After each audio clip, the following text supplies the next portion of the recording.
स्वागत है आपका आज के एपिसोड में। चलिए शुरुआत करते हैं पिछले अभ्यास प्रश्न के साथ। निम्नलिखित में से कौन सा ग्रहों की गोलाकार आकृति के कारण का सबसे सटीक वर्णन है? ए, अपनी धुरी पर निरंतर घूर्णन करता है। बी, गुरुत्वाकर्षण बल पदार्थ को गोलाकार आकार में खींचता है।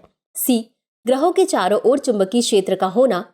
डी, वायुमंडल का दबाव पदार्थ को अंदर की ओर धकेलता है। इस प्रश्न का सही उत्तर है विकल्प बी। चलिए देखते हैं इसके विश्लेषण को। गुरुत्वाकर्षण के कारण ग्रह का आकार गोलाकार होता है। किसी ग्रह का गुरुत्वाकर्षण सभी ओर से समान रूप से खींचता है। गुरुत्वाकर्षण एक साइकिल के पहिए की तीलियों की तरह केंद्र से किनारों की ओर खींचता है। इससे ग्रह का समग्र आकार गोलाकार हो जाता है, जो एक त्रिआयामी वृत्त है। अतः विकल्प बी सही है।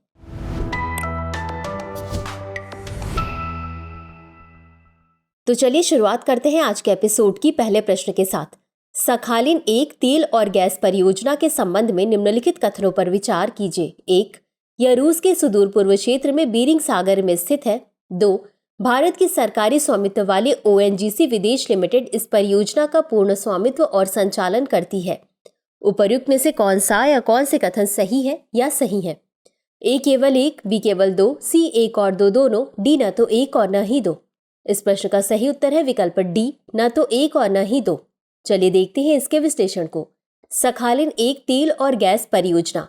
सखालिन एक तेल और गैस परियोजना रूसी सुदूर पूर्व क्षेत्र में ओखोटस्क सागर में स्थित है। अतः कथन एक सही नहीं है। इसका संचालन एक्सॉन मोबिल की सहायक कंपनी एक्सॉन नेफ्टेगास द्वारा किया जाता है, जिसकी 30% भागीदारी है। ONGC विदेश लिमिटेड की रूस की सखालिन एक तेल और गैस परियोजना में 20% हिस्सेदारी है। अतः कथन दो सही नहीं है। परियोजना के अन्य साझेदार जापानी consortium Sakhalin oil and gas development company और रूसी तेल कंपनी रोसनेफ्ट। अगला प्रश्न है, तराई क्षेत्र के संबंध में निम्नलिखित कथनों पर विचार कीजिए। एक, तराई भाबर के दक्षिण में एक जल निकासी वाला दलदली और घने जंगलों वाला संकरा इलाका है। दो, तराई क्षेत्र में भाबर बेल्ट की भूमिगत धाराएं बहती हैं। तीन, तराई भारत के पश्चिमी हिस्से में पूर्व की तुलना में अधिक स्पष्ट है। उपर्युक्त में से कितने कथन सही है? ए केवल एक, बी केवल दो, सी सभी तीन, डी इनमें से कोई नहीं। इस प्रश्न का सही उत्तर है विकल्प बी केवल दो। चलिए देखते हैं इसके विश्लेषण को। तराई भाबर के दक्षिण में एक जल निकासी वाला दलदली और घने जंगलों वाला सकरा इलाका है, जो इसके समानांतर चलता है। अतः कथन एक सही है। तराई क्षेत्र में भाबर बेल्ट की भूमिगत धाराएं बहती हैं। अतः कथन दो सही है। तराई पश्चिमी भारत की तुलना में पूर्वी भारत में अधिक चिह्नित है, क्योंकि पूर्वी भारत में तुलनात्मक रूप से अधिक मात्रा में वर्षा होती है। अतः कथन तीन सही नहीं है। अगला प्रश्न है, यूनाइटेड किंगडम के संदर्भ में निम्नलिखित कथनों पर विचार कीजिए। एक, यूके में इंग्लैंड, स्कॉटलैंड, वेल्स और उत्तरी आयरलैंड शामिल है। दो, यूके का सबसे बड़ा हिस्सा ग्रेट ब्रिटेन द्वीप है, जो इंग्लैंड, वेल्स और उत्तरी आयरलैंड से बना है। तीन, यूके यूरोपीय संघ का सदस्य है। उपर्युक्त में से कौन सा या कौन से कथन सही है या सही है? ए केवल एक और दो, बी केवल एक, सी केवल दो और तीन, डी एक, दो और तीन। इस प्रश्न का सही उत्तर है विकल्प बी केवल एक। चलिए देखते हैं इसके विश्लेषण को।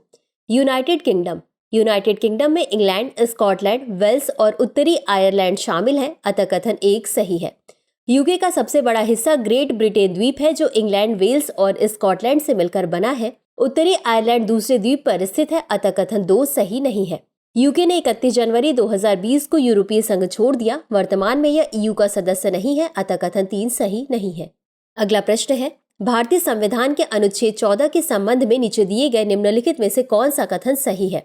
एक, अनुच्छेद 14 वर्ग विधान की अनुमति देता है, लेकिन व्यक्तियों, वस्तुओं और लेन देन के उचित वर्गीकरण का निषेध करता है। दो, अनुच्छेद 14 के अंतर्गत संरक्षण नागरिक, गैर नागरिक, प्राकृतिक तथा कानूनी व्यक्तियों को भी प्राप्त है।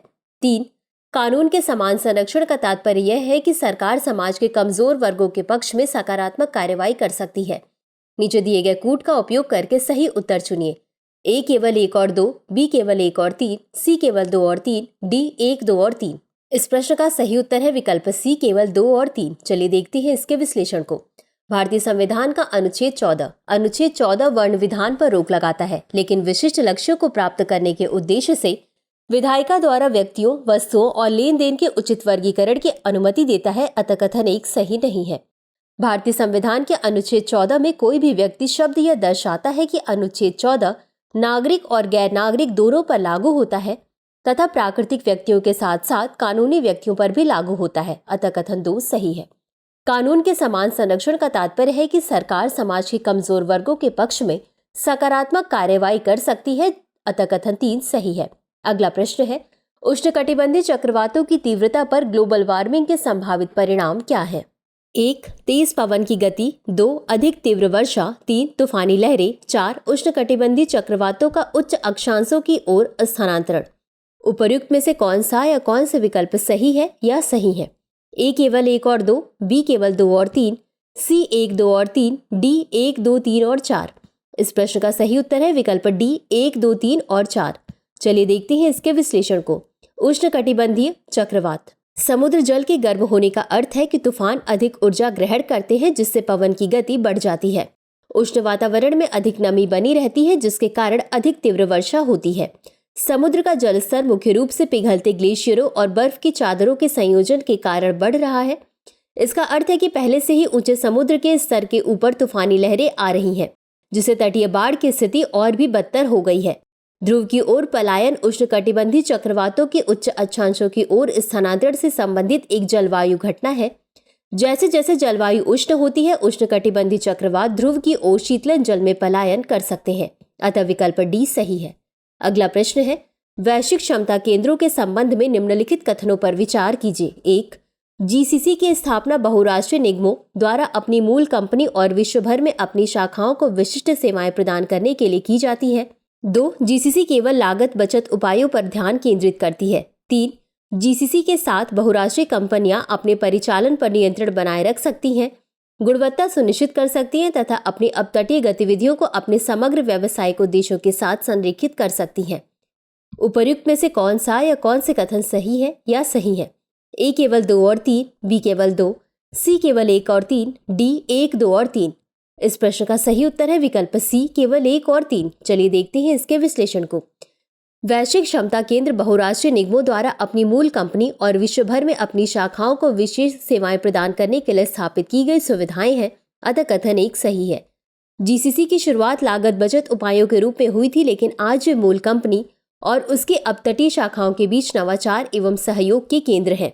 वे बौद्धिक संपदा निर्माण, उभरती प्रौद्योगिकियों में विशेषज्ञता, डिजिटलीकरण, जनादेश तथा उत्कृष्टता केंद्र स्थापित करने जैसी उच्च मूल्य गतिविधियों पर ध्यान केंद्रित करते हैं, अतः कथन 2 सही नहीं है।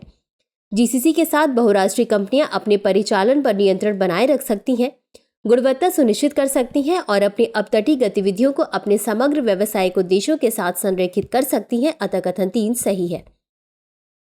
अगला प्रश्न है, निम्नलिखित कथनों पर विचार कीजिए। कथन 1, उपभोक्ता संरक्षण अधिनियम 2019 दोषपूर्ण वस्तुओं और अपर्याप्त सेवाओं के लिए उपभोक्ता को उपचार प्रदान करता है। कथन 2, जो ग्राहक अपने अधिवक्ताओं से असंतुष्ट हैं, वे उपभोक्ता संरक्षण अधिनियम 2019 के तहत सेवाओं की कमी के लिए प्रदान किए गए उपाय की तलाश कर सकते हैं। उपर्युक्त कथनों के संबंध में निम्नलिखित में से कौन सा या कौन से कथन सही है या सही है? ए, कथन 1 और कथन 2 दोनों सही हैं तथा कथन 2 कथन 1 की सही व्याख्या है। बी, कथन 1 और कथन 2 दोनों सही हैं, किंतु कथन 2 कथन 1 की सही व्याख्या नहीं है। सी, कथन 1 सही है लेकिन कथन 2 सही नहीं है। डी, कथन 1 सही नहीं है लेकिन कथन 2 सही है। इस प्रश्न का सही उत्तर है विकल्प सी। चलिए देखते हैं इसके विश्लेषण को। उपभोक्ता संरक्षण अधिनियम 2019। उपभोक्ता संरक्षण अधिनियम 2019 दोषपूर्ण वस्तुओं और दोषपूर्ण सेवाओं के लिए उपभोक्ता को उपचार प्रदान करता है, अतः कथन 1 सही है। भारत के सर्वोच्च न्यायालय ने हाल ही में बार ऑफ इंडियन लॉयर्स बनाम DK Gandhi PS national institute of communicable disease के मामले में फैसला सुनाया कि कानूनी पेशे में अभ्यास करने वाले अधिवक्ताओं पर उपभोक्ता संरक्षण अधिनियम 2019 के तहत मुकदमा नहीं चलाया जा सकता है, अतः कथन 2 सही नहीं है। एक तरफ व्यवसाय अथवा व्यापार और दूसरी ओर पेशे के बीच अंतर है।